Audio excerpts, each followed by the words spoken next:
¿no? Y ahí es donde Camaleonic es el partner perfecto. ¿Por qué? Porque al final nosotros creamos un servicio que se adapta a la necesidad del cliente. Si fallamos, lo ven, pero si no fallamos, creen nuestros datos porque lo pueden ver. Esto es lo más importante, ¿no? Porque hasta ese momento te daban un informe que el papel es papel y el papel lo aguanta todo, ya sabéis, ¿no? Porque si le viene el patrocinador y le pide, oye, ¿cómo vamos? Quizá hace 20 años podías decirle, oye, en 4 meses hablamos. Pero ahora ya no. Lo que hacemos aquí es, me dan un dinero para yo poder poner la publicidad, para poder dar visibilidad. Yo tengo un partner que es Camaleonic que me da la valoración, el análisis del impacto que yo como propiedad he generado a la marca. Solo moviendo el patrocinador de un lado a otro lado podían incrementar un 27,87% la exposición, que son más de 2 millones de valoración.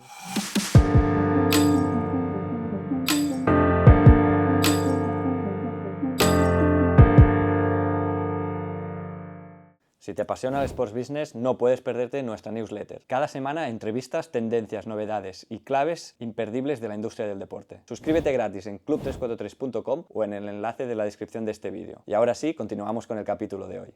Bueno, Gerard, bienvenido al Club 343. ¿Qué tal estás? Muy bien, muchas gracias, un placer. Pues hoy venimos a hablar de patrocinio deportivo, que creo que es el primer capítulo que trataremos este tema y que, bueno, es de actualidad y que todo el mundo que le gusta el deporte, pues está interesado en él, ¿no? Entonces, para partir un poquito con el contexto para ubicar a todos los espectadores, explícanos qué es Camaleonic Analytics y cuándo surgió este proyecto. Vale, o sea, nosotros nacimos en 2019, o sea, ya hace ya unos añitos. Entonces, nosotros nacimos básicamente porque vimos que había una oportunidad en el mercado y radicaba en... Nosotros, primero de todo, queríamos crear publicidad virtual, ¿no? O sea, yo estaba viendo un partido del Mundial y desde Barcelona vi una publicidad en chino, ¿no? En el LED y dije, ostras, ¿cómo puede ser que yo desde Barcelona, ¿no? A mí me han enseñado marketing que la publicidad es para vender, un arma de venta, ¿no? De branding, Y entonces allí fue donde yo desde mi casa dije, ¿qué sentido tiene que yo desde Barcelona esté viendo un anuncio en chino? No tiene mucho sentido porque con lo que vale tener una publi allí, no tenía sentido. Entonces allí es donde creamos una primera empresa, intentamos crear un tema de publicidad digital y demás, no nos salimos, o sea, fue un negocio que no tiró adelante porque necesitamos muchos millones. Y allí fue donde, con Uriol, que es el otro co-founder, que somos dos hermanos gemelos, bueno, cogimos y dijimos, espera un momento, típico momento que te paras a pensar, que nunca lo hacemos, y dices, nosotros vamos hacia allí, pero el mercado nos dice que tenemos que ir hacia allí. Entonces fue donde reenfocamos el negocio y vimos que la oportunidad no era en la creación de publicidad, sino en cómo medimos la publicidad, porque cada vez los patrocinadores invierten más dinero y es un retorno que tema publicidad, tema patrocinio, inviertes mucho dinero, pero el retorno es complicado de explicar. ¿Y el nombre de Camaleonic Analytics tiene que ver con esta flexibilidad de ese momento o se llamaba así desde el principio? Al final, camaleónico es un adjetivo catalán, es un adjetivo que al final te permite adaptarte al medio, ¿no? Y a veces cuando tú eres emprendedor, ¿no? Tienes la cabeza en yo quiero crear eso, eso y eso, y al final llega un momento en el que el mercado te dice no es para allá, es para allá, ¿no? Pues ahí es donde con Uriol, ¿no? Dijimos, creemos que puede ser un buen nombre de empresa Camaleonic y para ser un poco más profesionales, ¿no? De llamarlo Analytics, porque generamos millones de datos, como comentaremos. Claro. Y ahora comentabas que era un proyecto junto con tu hermano. Tu cargo, tu responsabilidad es más a nivel no financiero y de operativa, ¿no? Sí, o sea, básicamente ahora ya vamos creciendo mucho, ¿Mm? entonces también a medida que vas creciendo tienes que delegar, pero básicamente él es el CEO de la compañía, él se dedica a gestionar el equipo ingeniero y demás a nivel más de desarrollo y yo soy más el responsable de la parte de operaciones y comercial. ¿Vale? Vale. Entonces, a partir de aquí lo que intentamos es dividir roles para que realmente pues, podamos crecer y de forma ordenada. Eh, es un sector que históricamente, ¿no?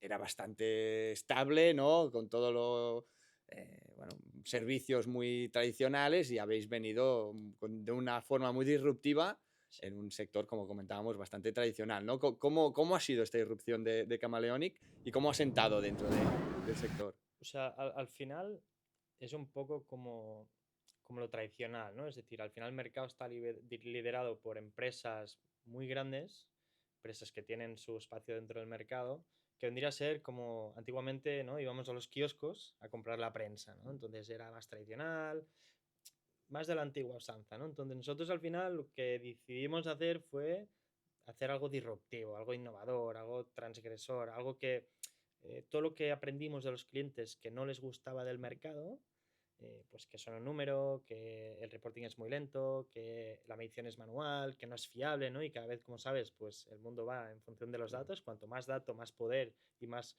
toma de decisión.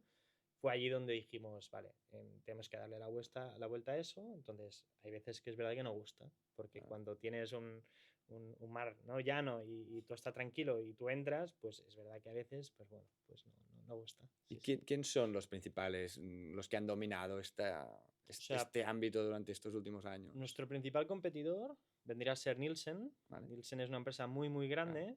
Es una empresa que históricamente ha sido una muy buena empresa, pero no estamos en el año 2000. Estamos en el año 2025 y esto al final lo que te permite es, pues como todo en la vida, ¿no? O sea, hace 20 años entramos, ¿no?, en Internet y tardaba 10 segundos en cargar y no pasaba nada. Ahora entramos en Internet y tarda 2 segundos y ya, vamos, nos volvemos locos, ¿no? Es como los tiempos cambian. Entonces nosotros entendimos que la medición del patrocinio debería haber cambiado también. No cambió y fue donde nosotros vimos el gap y dijimos, hay que cambiarlo. Vale. Y aquí, ¿qué modelo de negocio es Camaleonic? ¿Es un SaaS? O sea, evidentemente es un B2B porque estamos hablando entre bueno, deporte, clubes, federaciones, entidades, competiciones. Total.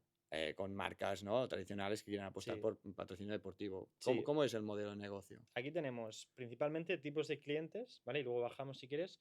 Básicamente tenemos, por un lado, propiedades, por ejemplo, MotoGP, Fórmula 1, Federación Española de Baloncesto, etcétera, son clientes. Luego tenemos marcas, patrocinadores, Banco Santander, Banco San Miguel, Repsol, Estrella Galicia, etcétera, son clientes. Y luego tenemos instituciones públicas, Junta de Andalucía, Diputación de Cádiz, Ayuntamiento de Madrid, Comunidad de Madrid, etcétera. ¿Por qué este tipo de clientes? Porque al final ellos, tanto privados como públicos, necesitan, si ellos son patrocinadores, un retorno de la inversión, ¿no? Es como una auditoría, ¿no? Sí.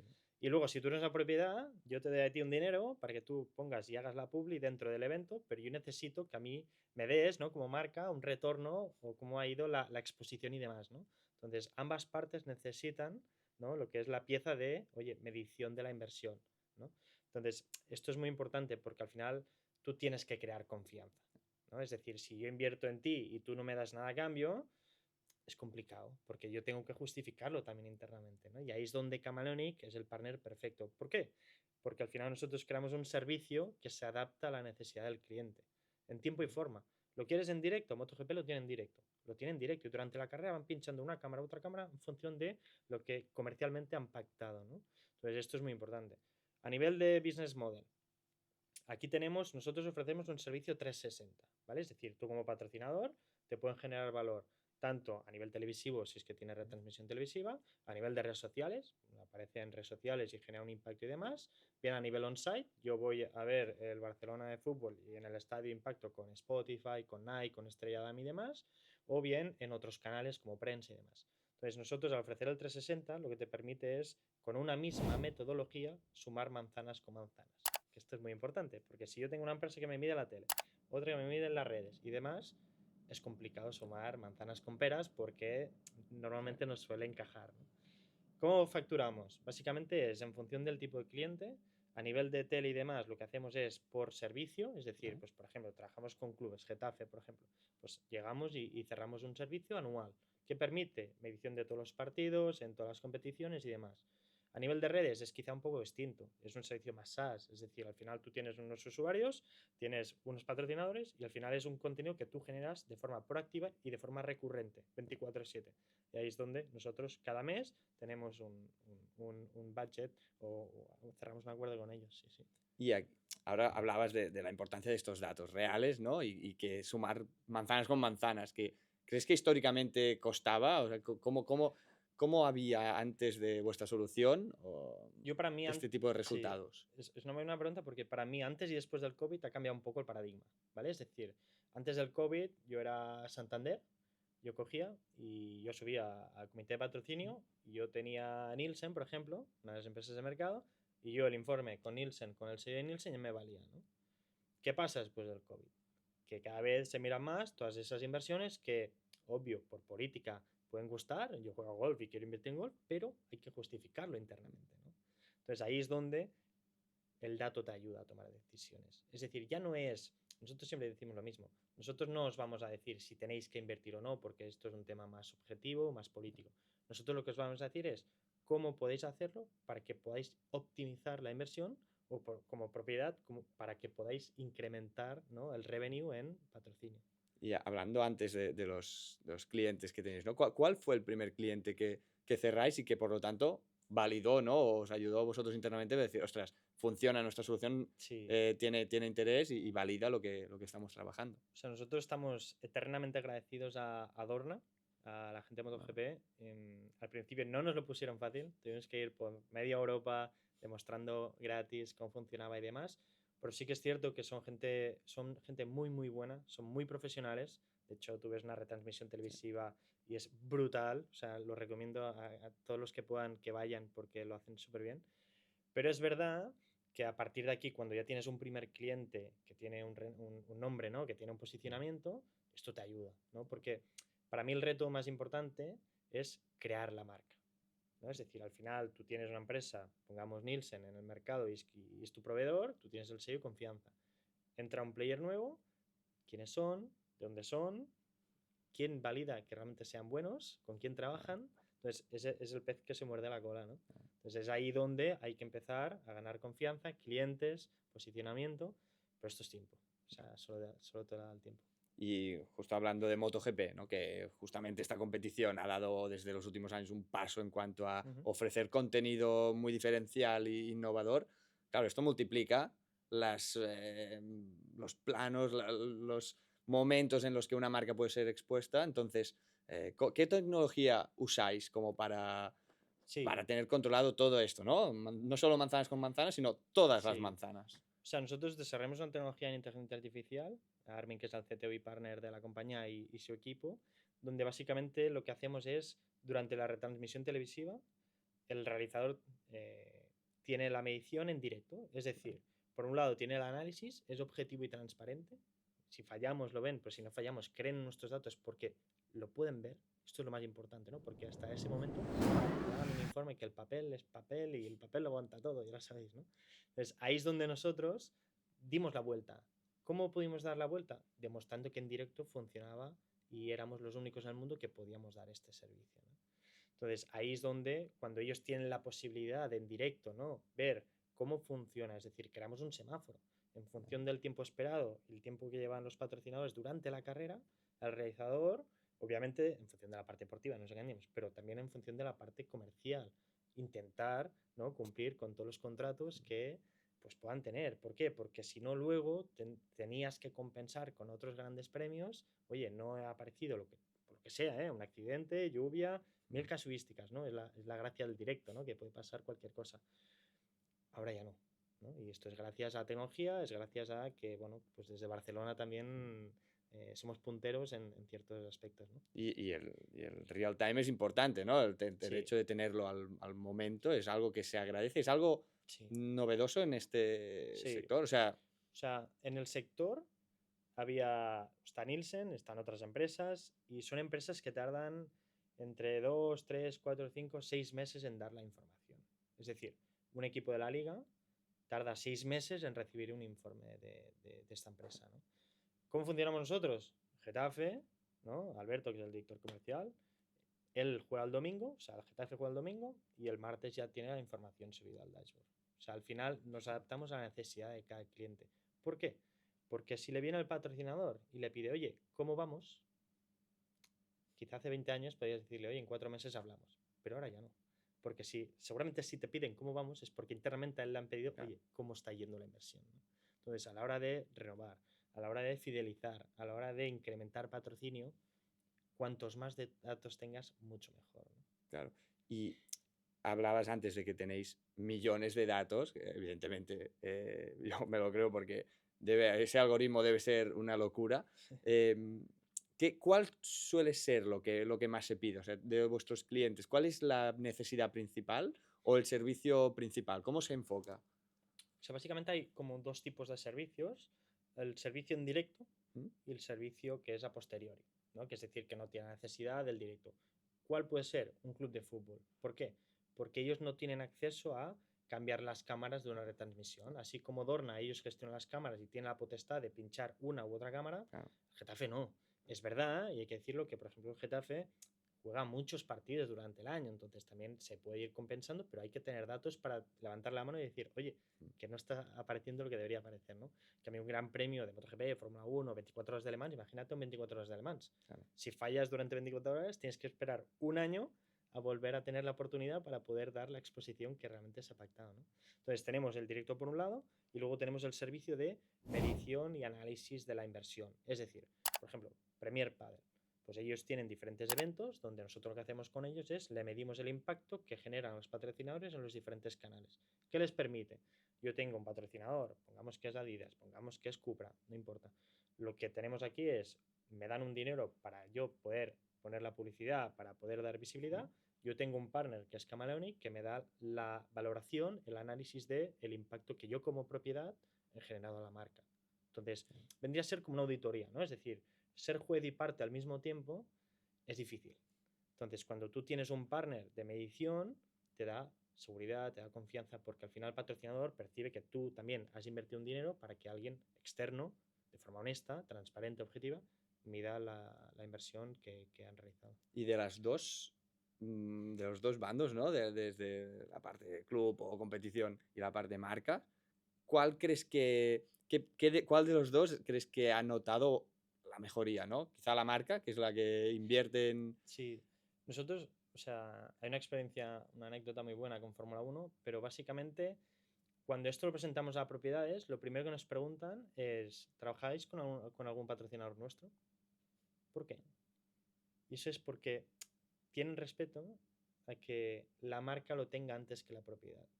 Porque si tú y yo nos sentamos en una mesa a negociar, yo tengo datos y tú no tienes datos porque tienes que esperar 6 meses, tú estás en desventaja.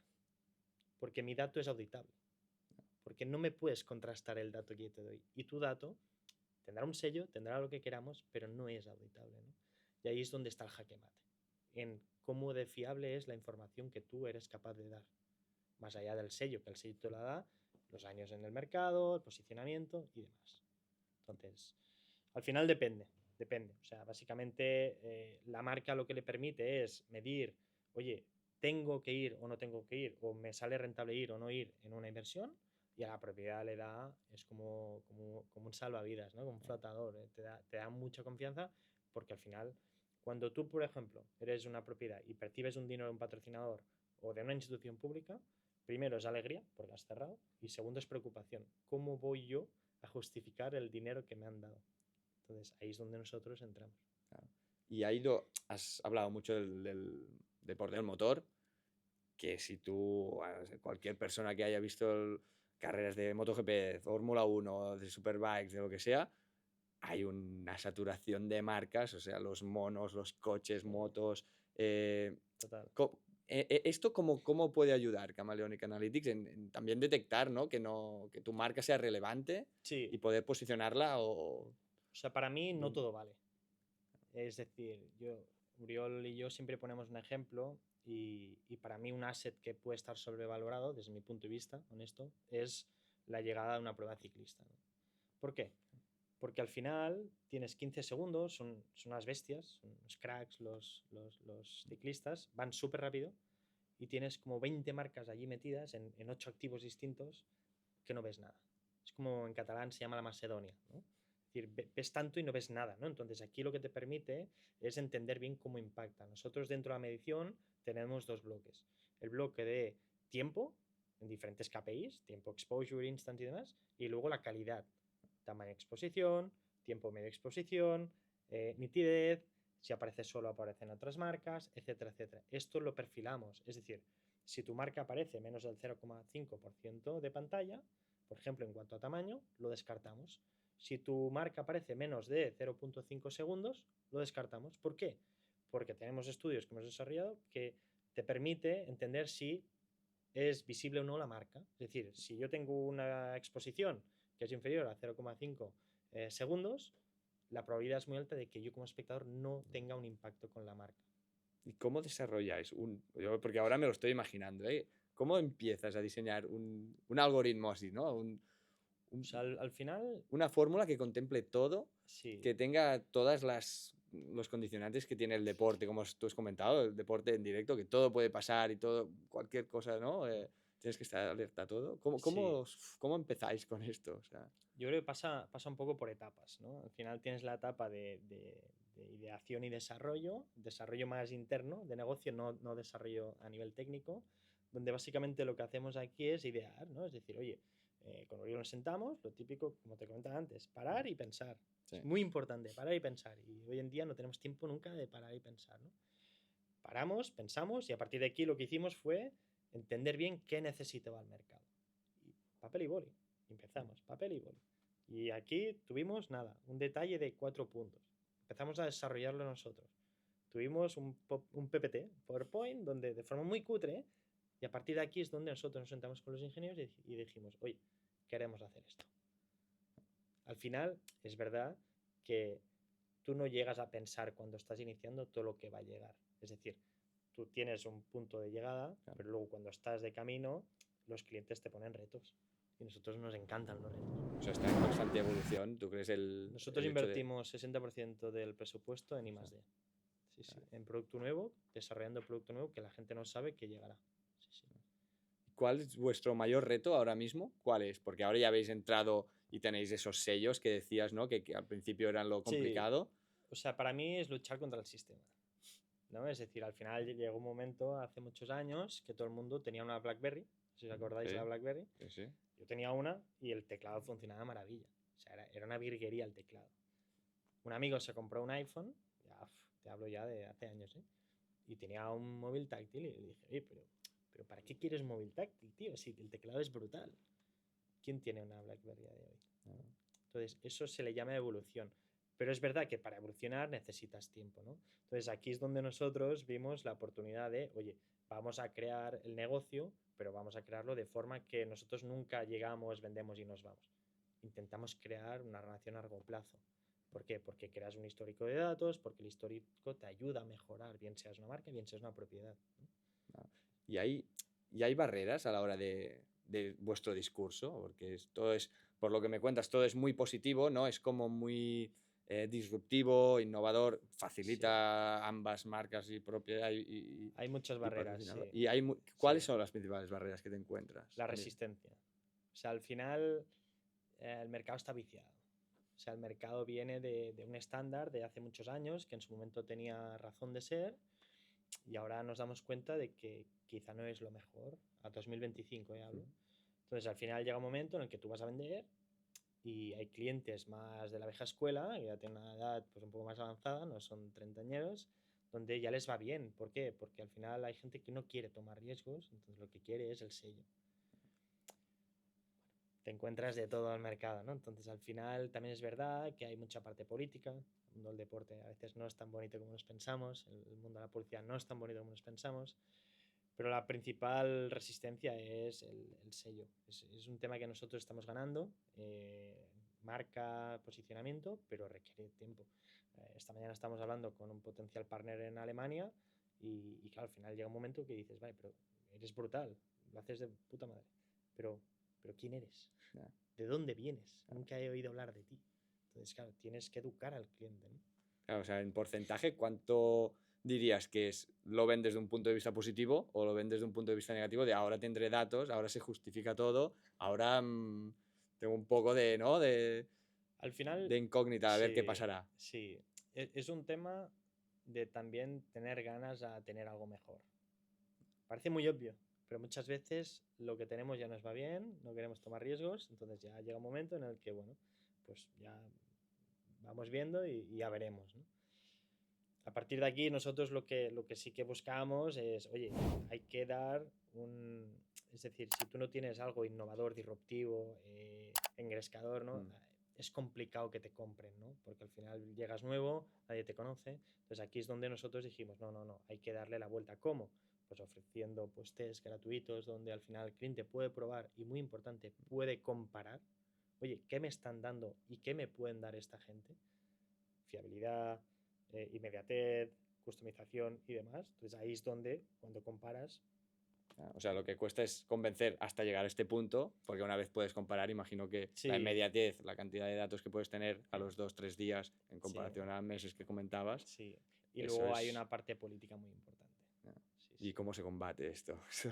Al final, Uriol y yo somos gente joven, somos muy ambiciosos, quizá a veces demasiado, pero tenemos un defecto o una virtud, no sé cómo llamarlo, que nos gusta dormir tranquilos.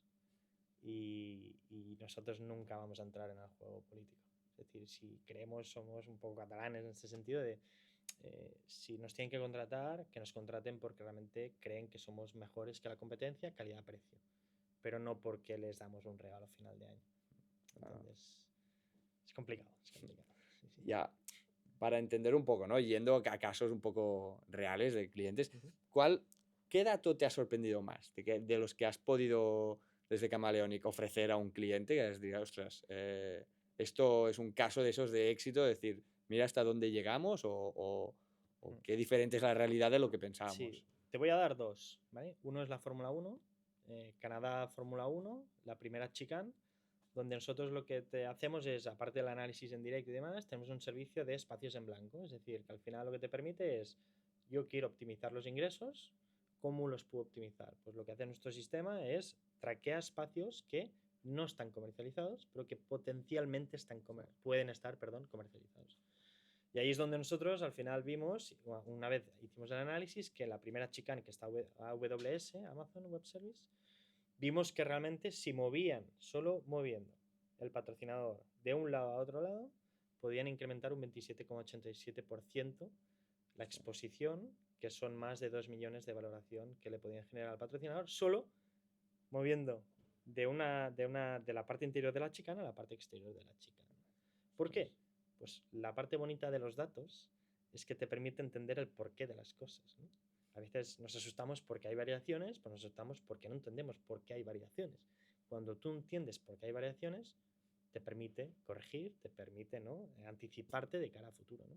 Y es donde nosotros aquí lo que vimos fue que en la primera vuelta los coches de Fórmula 1 van muy juntos y la toma de cámara es mucho más amplia, es mucho más abierta, perdón. Entonces tiene sentido que la policía esté integrada allí. Pero a partir de la vuelta 5, los coches normalmente cogen distancia. ¿Qué pasa? Que la cámara, cuando te hace el paneado y luego te va sacando zoom, te va abriendo el zoom. Entonces, a partir de aquí es donde vimos que esa era la principal razón por la que el otro espacio, aunque aparentemente podía ser la más interesante, en realidad vimos que no. Ostras, esto se aplicó al momento prácticamente Claro, casi, ¿no? al final es una oportunidad de, o bien creas un nuevo espacio y te permite ya conocer cuál es el impacto y cuál es el valor si tú quieres ir a vender el espacio, o bien cambias el patrón y lo mueves, ¿no?, del espacio al espacio B, incrementando y, sobre todo, demostrando al cliente que tú has incrementado la exposición y Claro. que te tiene que pagar más dinero. Sí, sí. ¿Y el otro caso? El otro caso fue estamos entrando en Estados Unidos es la meca, y básicamente nosotros ahí tenemos un cliente que es la Universidad de Louisville. Las universidades en Estados Unidos, para que la gente se haga una idea, mueven entre 30 y 35 millones de dólares en patrocinio. Una No está mal. universidad en Estados Unidos, ¿eh? Universidad, Ah, ¿eh? es- No estamos hablando de MBA ni demás, ¿no? ¿Qué hicimos aquí? Un análisis completo y solo con un análisis de 3 partidos vimos que había una oportunidad que no habían optimizado y cerraron un nuevo contrato de patrocinio por 5 millones de dólares, gracias a los datos. ¿Por qué? Porque muchas veces la gente de patrocinio va a vender patrocinio y tú ves que son cifras muy redondas. 5 millones, 1 millón, 2 millones, 3 millones. Todo muy redondo, muy cero. Sospechoso esto. Bueno, sí, muy calibrado, ¿no? Entonces, es donde vimos que cuanto mayor número de datos tienes, mejor, porque al final lo puedes justificar mucho mejor, ¿no? Entonces ahí es donde ellos pues ya vieron rápidamente y a partir de aquí ya avanzamos con ellos y demás. Sí, sí. ¿Y en negativo? Porque esto es darse cuenta de posibilidades o espacios comercialmente pues, potenciables. En negativo, ¿hay algún dato que sea, ostras, esto... Yo te diría que el ciclismo. O sea, el ciclismo para mí es un deporte que es muy complicado de patrocinar. No te diré que un equipo pueda ser una buena inversión. Para mí es una muy buena inversión porque tienes la parte que ellos pueden generar y la parte indirecta. La parte indirecta es la parte televisiva. Si estás en la cabeza de carrera o estás en la escapada o tienes el líder, perfecto, porque la cámara te va a pinchar.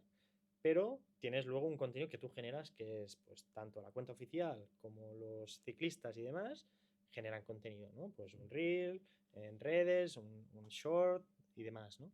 Entonces ahí es donde vimos que tú integrar una publicidad dentro de lo que era el recorrido de una carrera de ciclismo, no vamos a dar nombres, pero todos nos podemos imaginar qué carreras de ciclismo son las más interesantes, coste-beneficio vimos que no salían los números. Ya, esto es Sí. un dato complicado de gestionar para la marca. De decir, o sea, yo quizá llevo, me invento, 10 años apostando por esto y quizá ahora que tengo un dato real, Ya, sí, puede complicado. ser, pero al final más vale tener la No, información objetiva y luego tú ya le pondrás las capas de subjetividad que haga falta, ¿no? claro. Al final es sobre todo, yo siempre digo una cosa, ¿no? O sea, estamos analizando una carrera, pongamos MotoGP, lo que corresponda, ¿no? O Fórmula 1, cuando aparece un equipo que va de los últimos y aparece 48 segundos, nosotros sabemos que este equipo pues, ha tenido un accidente, que está en boxes, que hay alguna situación peculiar. ¿Por qué? Porque no es normal que aparezca 48 segundos durante un minuto un equipo que realmente no está en cabeza de carrera, que no tiene un piloto de Japón cuando están corriendo en Japón, etcétera, etcétera, ¿no? Entonces, este tipo de acciones de datos te permite entender qué pasa y cómo pasa y cuándo pasa, ¿no? No, esto es potente, es muy potente esto. Sí. ¿Tienes algún dato, hay algún punto que digas esto aún no hemos llegado o es imposible o que cueste decir? Bueno, al final, o sea, yo creo que imposible hoy en día no hay nada. Es verdad que cuesta muchísimo. Yo creo que al final lo más importante es crear confianza. Entonces, al final muchas veces, o sea, yo que me dedico a vender, al final todo el día intento vender, ¿no? Camaleonic y servicios y demás.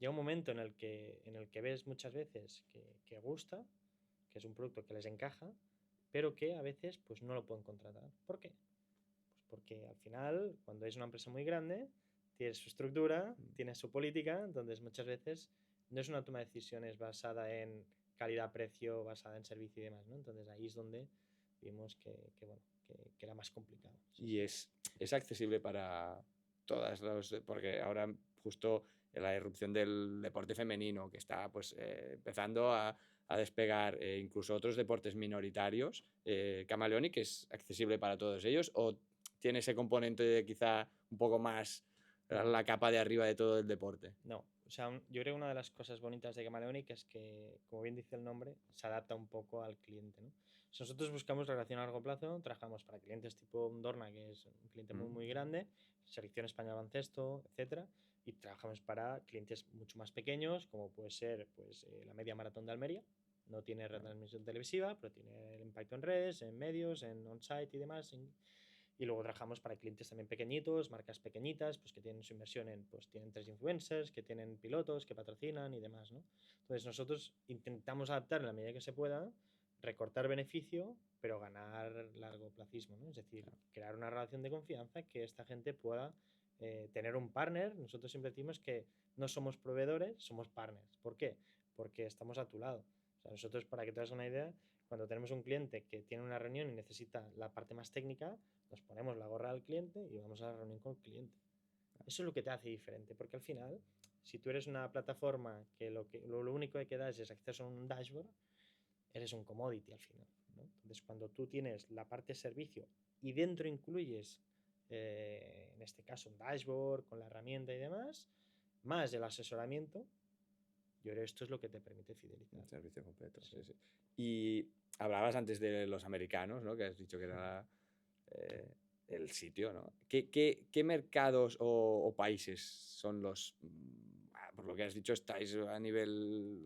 Bueno, Sí. estáis en Estados Unidos ya, estáis en Sudamérica Estamos también. entrando, sí, correcto. ¿Qué mercados son los próximos o los que os interesaría entrar más?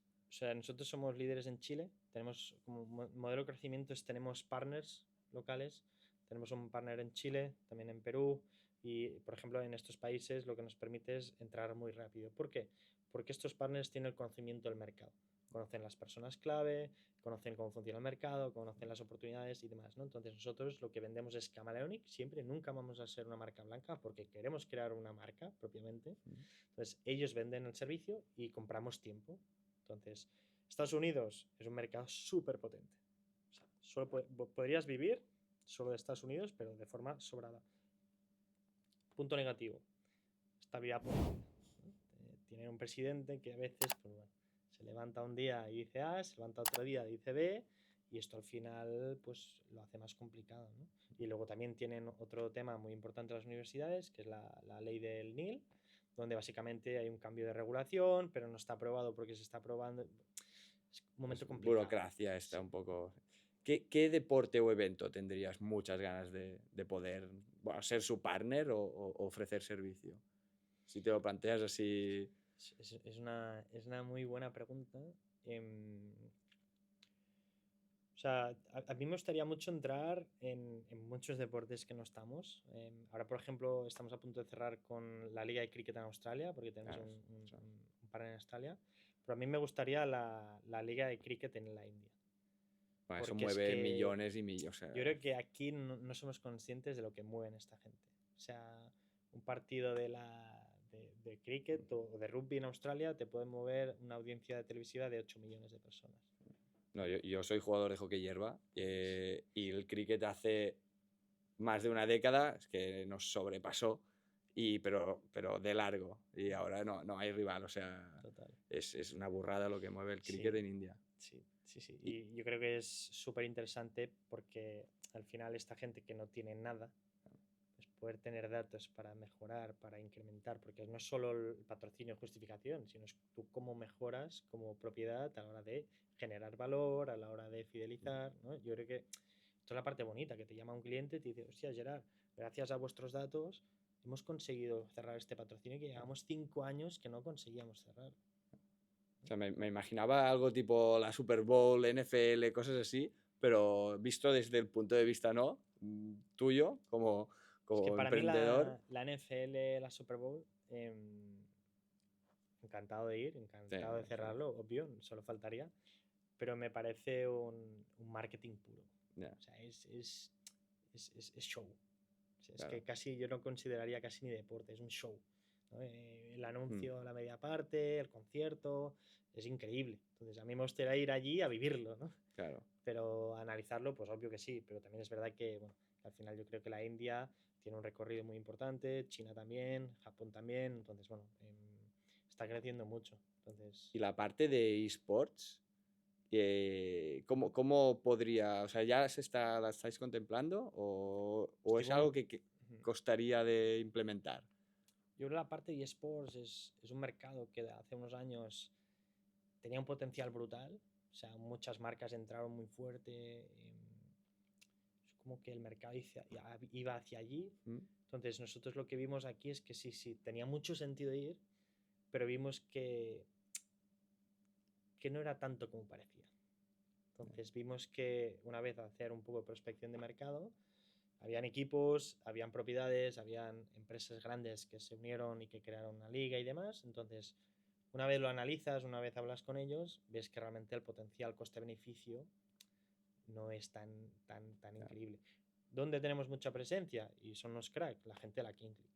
Claro, Kings League Sí, es... Kings League trabajamos con ellos y la verdad es que son una gente disruptiva, innovadora, sin miedo al cambio, ¿no? Al final te gustará más o menos, pero chapó lo que hacen porque intentan revolucionar el deporte, que es el fútbol, perdón, que es el deporte rey por excelencia, ¿no? El deporte del pueblo. ¿no? Y que cuesta que tomen decisiones así drásticas para evolucionar, ¿no? Que Sí. parece que sea el deporte que más Total. hermético es a la hora de Sí. cambiar. Entonces ellos tienen un equipo muy, muy bueno, está Martino y su equipo, y la verdad es que son gente que no tienen miedo, ¿no? Y creo que hoy en día lo que prevale es no tener miedo a hacer las cosas nuevas.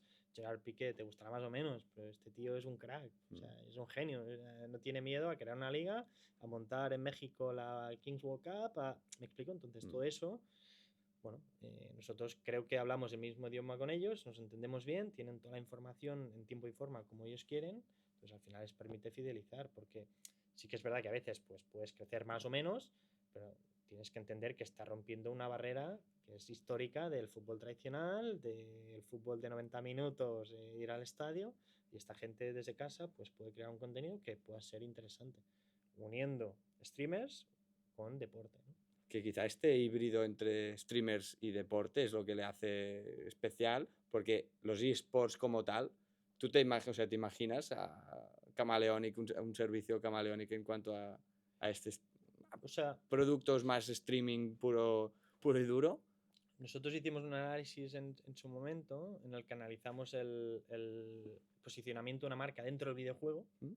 que esto es un caso interesante. Es interesante, sí, pero ¿qué pasa? Que al final yo como espectador no sé si estoy dispuesto a ver cada día un contenido de 4 horas Claro. de... O sea, yo creo que hay una sobresaturación, ¿no? ¿Por qué yo creo que la velada es un contenido interesante? Porque junta deporte, junta música, algo que daba miedo. En un pasado daba miedo. Sí, sí, Si yo monto un claro. evento deportivo, es deportivo. Si monto un evento musical, es musical. Entonces, aquí es donde nosotros Sí. vimos que esta gente lo hacía bien. Primero, porque no tienen miedo a montar un evento fenomenal. Es verdad que está Ibai y está antes. Sí, que pues, mueven. mueven muchísimo. Y luego también muy importante, es una vez al año. ¿Quién se cansa de ver una vez al año? Y es show. Es show. Es entretenimiento. O sea, es que no, Sí, no sí. más. ¿Qué errores crees que suelen haber en este, ¿no? En el patrocinio deportivo, tanto por las properties como para las marcas? ¿Qué errores o malos hábitos hay en este ámbito? ¿Hay algo que hayas Sí. detectado de decir, ostras, esto suele pasar Ujú. y lo estoy viendo recurrentemente? Yo creo que normalmente, comparado con nuestra competencia, a veces damos más, a veces damos menos, pero desde nuestro punto de vista, nosotros como lo hacemos mediante una metodología y una tecnología propia, es coherente. Entonces yo creo que a veces más es menos. Entonces, es decir, yo soy un club de fútbol. Que a mí, mi empresa de medición me dé que yo como club genere un retorno de 200 millones a un patrocinador, yo creo que me puede ir en contra. ¿Por qué? Porque no es real. Porque el retorno de la inversión, el ROI, ¿no? que se habla, tú no puedes dar un ROI elevadísimo. Porque al final es o bien el otro que compra es un genio, o bien el que vende no tiene ni idea, ¿no? Porque al final estás vendiendo algo que genera muchísimo a un precio de derribo. Entonces, no tiene mucho sentido. Entonces, yo creo que a veces es dar datos que sean coherentes. Entonces, a veces, antiguamente y ahora actualmente también, nos pensamos que cuanto mayor era el número, mejor. Cuidado, porque no es así. Pero entonces costa de vender o de cerrar este acuerdo de patrocinio. A veces, si para la marca no es una cifra Al final, tentadora, a veces es... yo creo que no. Si tu interlocutor es una persona hábil, es consciente de que al final él tiene que vender los números que tú le das, ¿no? Claro. Es su trabajo. Si él se va o ella se va a presentar los datos y son datos que son estratosféricos, me gustaría ver las caras de la gente que tiene delante, ¿no? Porque muchas veces falta convicción, falta coherencia, falta el mensaje, no de esta gente, sino de la empresa que lo hace. Porque al final el papel, como decía antes, lo aguanta todo y puedo poner 200 millones y mira, y tengo mi QI y demás y todo lo vale. Pero para mí lo más importante es que al final el cliente entienda de dónde viene el dato. Yo siempre digo una cosa. Tú como cliente te podrás querer más o menos, pero tú tienes que entender de dónde viene el dato. Es decir, yo puedo generar 1 millón o 1.500.000. Yo te diré, a mí me da igual lo que genere. Mientras tú seas capaz de justificar bien cuál es el valor y de dónde viene el valor, yo te voy a comprar el mensaje. Pero en el momento que tú no seas capaz de justificar de dónde viene, ahí me da Sí, igual que me digas 1 millón o 10 millones, porque no te voy a creer. claro. Y esto es viendo hacia qué malos hábitos había o hay, qué tendencias hay para en el patrocinio deportivo de aquí a futuro. ¿Cuáles crees que van a ser las tendencias que dominen este ámbito? Yo creo que al final venimos de la televisión, publicidad convencional, ¿no? Pues en campaña medios, pues en marquesinas y demás. Creo que el patrocinio es una herramienta, es muy interesante porque es publicidad ligada al fan. Al final, una marca que quiere impactar, ¿no? Generar leads, generar una experiencia, generar, ¿no? Reconocimiento de marca. Yo soy Estrella Damm, estoy dentro del Barcelona, yo soy del Barcelona, voy al supermercado y compro una Estrella Damm. Ostras, ¿y por qué compro una Estrella Damm? Pues porque al final hay un recuerdo de marca, hay un branding, ¿no? Hay, ¿no? Un posicionamiento y demás, ¿no? Entonces, al final aquí yo creo que es muy importante entender muy bien cómo funciona y hacia dónde va el mercado. ¿Hacia dónde va? Pues para mí es patrocinio una herramienta clave, seguro, pero un patrocinio innovador, disruptivo, transgresor. Nosotros hicimos varios análisis, como por ejemplo el de la revuelta. Sí. es un análisis súper interesante porque fue un patrocinio que le regalaron a la Revuelta.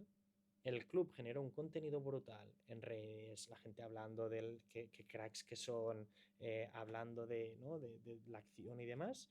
En prensa, muchísimas noticias. La Revuelta no paga un duro, el club no ingresó un duro, pero ganó en reconocimiento, en disrupción y demás, ¿no? Como el Impacto. Leganés con Ibai. Increíble. Perfecto. Y ya para ir acabando, Gerard, ¿qué le depara a Camaleonic a los 3-5 años vista? ¿Qué retos tenéis ahora por delante? O sea, nosotros al final queremos crecer, estamos en un momento de expansión. Al final lo que queremos es hacer la casa grande, ¿no? Que se dice, pero de forma bien ordenada. Es decir, al final nosotros tratamos a nuestros clientes como partners y lo que no queremos perder es esa esencia, ¿no? A mí que me llama un cliente y que me diga, oye, tengo esta necesidad, necesito esto para mañana, pues yo me pongo a ello y lo hago. ¿Por qué? Porque sé que si a él le urge, a mí me urge, ¿no? Entonces, al final nosotros lo que queremos es crear la marca global, que es Camaleonic, y que al final el mercado entienda que así como los tiempos cambian, la medición del patrocinio debería cambiar, porque al final lo estándar no siempre es lo mejor. Claro, y también es la sensación de que habéis construido algo que empezó muy pequeño, pero que creo que tiene un potencial y que o sea, Sí. estáis preparados para el crecimiento. Esto es... Sí, nosotros nos pasamos de frenada, yo creo, a nivel tecnológico, porque siempre hemos puesto el foco siempre al producto, desarrollo, y no nos paramos a pensar a empaquetar bien, ¿no? Los americanos lo que hacen bien es te venden una nevera en el Polo Norte. ¿Por qué? Porque son muy buenos vendiendo, ¿no? Y cómo construyen el mensaje, cómo te lo envuelven y demás. Nosotros no. Entonces ahí es donde nos dimos cuenta de, ostras, creo que nos hemos pasado de frenada, hemos desarrollado un producto tecnológicamente brutal, pero creo que tenemos que ir un paso más allá, ¿no? Entonces, ¿qué hicimos? Empezar a empaquetar mejor el producto, ¿no? Crear más contenido, envolviendo bien el producto, cambiando la web, que vamos a hacer una web nueva. Bueno, al final demostrando por qué Camaleonic es mejor que todas las otras empresas en el mercado. Perfecto. Pues perfecto, Gerard, gracias por haber venido. A ti. Esperemos verte en próximas temporadas del Club 343 y que vengas a contarnos más casos de éxito, más anécdotas y más cifras, que seguro que será así. Así que muchísimas gracias A y ti. espero que hayas estado bien. Perfecto, un placer y nada, espero que nos Seguimos. veamos en el futuro. Seguimos. Gracias. Y recordar, si queréis estar al día de todo lo que sucede en la industria del deporte, os invito a suscribiros a nuestra newsletter gratuita del Club 343 que encontraréis en el enlace del comentario fijado.